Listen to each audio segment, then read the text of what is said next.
Il y a eu la droite, il y a eu la gauche, rien n'a marché. Très bon dans l'incarnation du corps du roi. Le problème, c'est qu'en fait, c'est des stagiaires, c'est des puceaux. Et les gens l'engueulent, et il dit rien. Les gens, c'est un type qui a été mis là par le système, et il est là pour faire régner l'ordre de Bruxelles. Vous êtes un sale populiste, c'est-à-dire vous êtes un nazi. C'est une Europe, oui, pour les technocrates. En 2017, Macron fascine Ardisson avec son entrée royale au Louvre.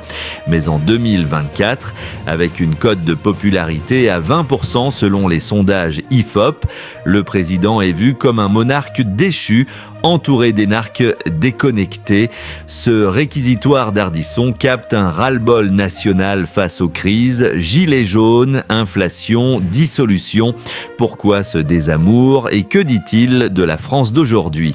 Regardons ensemble cet extrait. Il y a eu la droite, il y a eu la gauche, rien n'a marché. C'est le milieu maintenant. Et on s'est dit, on va faire Macron. Et tout le monde a cru à Macron. Moi, quand je l'ai vu dans la cour du Louvre, en plus, comme je suis monarchiste, j'ai trouvé qu'il était très bon dans l'incarnation du corps du roi, quoi. J'ai dit, voilà, le mec, il a compris, quoi. Le problème, c'est qu'en fait, c'est des stagiaires. C'est que les mecs, ils y connaissent rien, ce que disait Dominique. Il y a les mecs, ils ont fait Henri IV, ils ont fait Sciences Po, ils ont fait l'ENA, mais c'est des puceaux. En fait, ils connaissent pas la vraie vie. Mais ouais, c'est tout à fait vrai. Moi, j'ai commencé à bosser à 19 ans, je peux te dire que je connais la vie, tu vois. Les mecs, on le sent bien, ils ont pas le contact avec les gens. On a vu une semaine pitoyable. Avec Macron, c'est un peu comme la fuite à Varennes de Louis XVI. Le type est perdu dans son propre pays. Il erre dans son propre pays. Là, tu prends et les gens l'engueulent. Et les gens l'engueulent. Et il dit rien. Les gens, on dirait qu'il est là en acceptation. Enfin, il n'a pas le contact avec les gens. Il pourra faire tout ce qu'il veut. Ça se voit tout de suite. Les Français sont comme ça. Au début, ils y ont cru. Puis là, ils voient la réalité du personnage. C'est un type qui a été mis là par le système pour gérer la France dans l'intérêt de Bruxelles.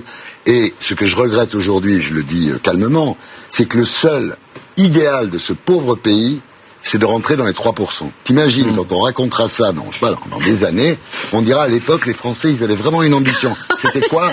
Être dans les 3% de Bruxelles. C'est pas les Français, c'est son gouvernant, en fait. Parce que nous, on aimerait bien autre chose. Moi, je pense pas qu'un pays puisse fonctionner comme il faut. Vous avez raison. Quand l'idéal d'un peuple, c'est pas d'être sous les 3%, je pense que Macron est un peu, désolé de le dire, c'est le Gauleiter de Juncker, et il est là pour faire régner l'ordre de Bruxelles, quitte à ruiner la France. Voilà, moi, ce que je pense. Ardisson fustige Macron comme le golfeur de Juncker, un pion de Bruxelles obsédé par les 3% de déficit, 5,3% en 2024 selon l'INSEE.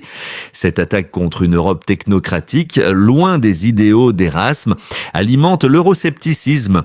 Mais est-ce une vision lucide ou un piège populiste ou prophète? Découvrez la suite. Si vous n'êtes pas pour eux, vous êtes un sale populiste, c'est-à-dire vous êtes un nazi en quelque sorte, vous êtes comme Marine Le Pen, voilà.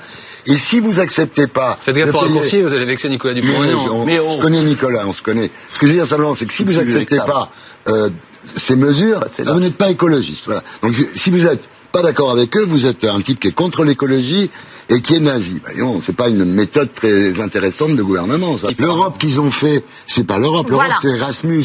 Et maintenant, l'Europe, c'est devenu l'euro. C'est-à-dire qu'on s'est fait avoir. On n'a pas fait une vraie Europe, intelligente, cultivée. On a fait une Europe du pognon. C'est une Europe, oui, pour les technocrates. D'ailleurs, on est dirigé par les technocrates et malheureusement, on voit ce qu'ils font. Parenthèse européenne refermée. Ardisson flingue Macron au service d'une Europe du pognon, pas d'Erasme.